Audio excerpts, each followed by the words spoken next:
सैयद वारिस शाह रहमतुल्लाह अलैह दे मज़ार ते अज हाज़र हाँ। छोटा जिहा मुकालमा हीर दा ते काजी दा बयान कर रहे हैं। काजी कहंदा हीर नूं के करें आलमा नाल जवाब सावा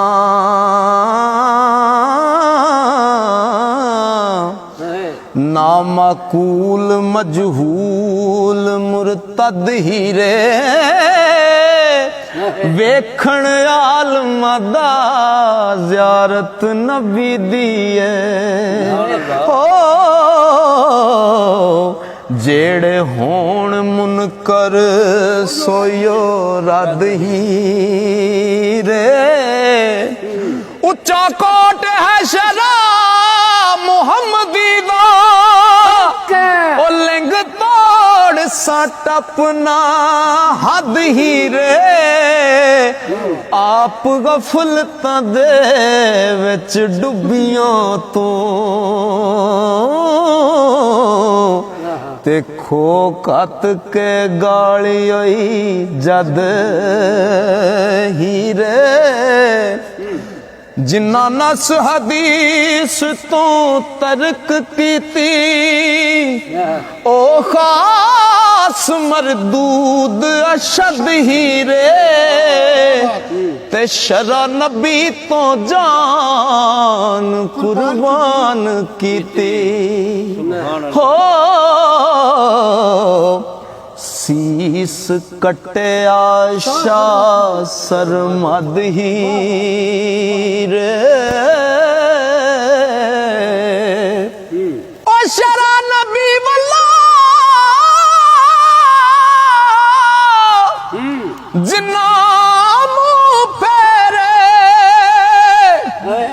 रोज हशर हो सर शक्ल बद हीरे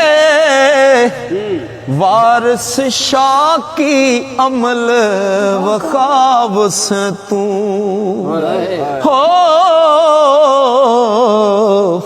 पौसी जदों हुजूर तो सद हीरे वारिस शाह की अमल वखाब से तू जदों पौसी हजूर तो सद हीरे कि जिस वेले तेनू उदों सद पई ना मैशर दे मैदान च ते फिर तू की अमल वखाब से ते हीर कहंदी काजी नू के हुक्म रब दे ते अमल आशिकां दे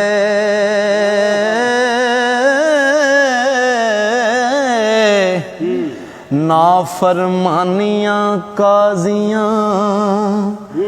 सादियां वे रब कदी ना उन्हां नूं तोड़ चाड़े हो ते जिन्ना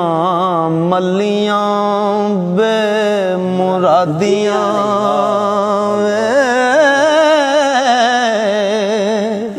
जदों जग जहान ते सोग होवे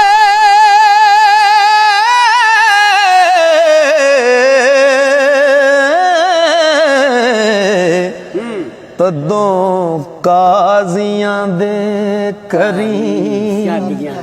शादियां वे ओ महरूम होए रहमत रब दी तो हो जिन्ना वड्डियां चीरियां खादियां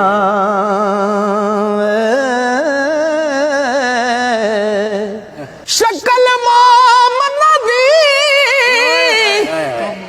कम मूजियां दे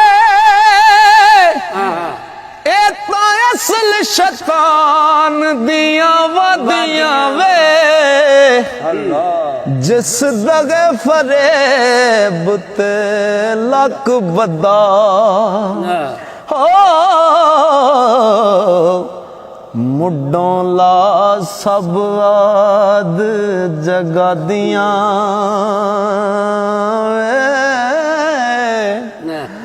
ਚੋਰੀ ਪੜਨ ਨਿਕਾਹ ਤੇ ਜ਼ਬਰਦਸਤੀ ਕਦੋਂ ਹੁਕਮ ਲਿਖਿਆ ਏ ਹਾਦੀਆਂ ਵੇ ਵਾਰਿਸ ਆਸ਼ਿਕਾਂ ਨੂੰ ਕੌਣ ਕੈਦ ਕਰਦਾ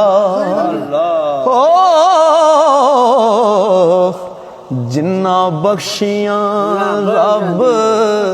ਆਜ਼ਾਦੀਆਂ ਵੇ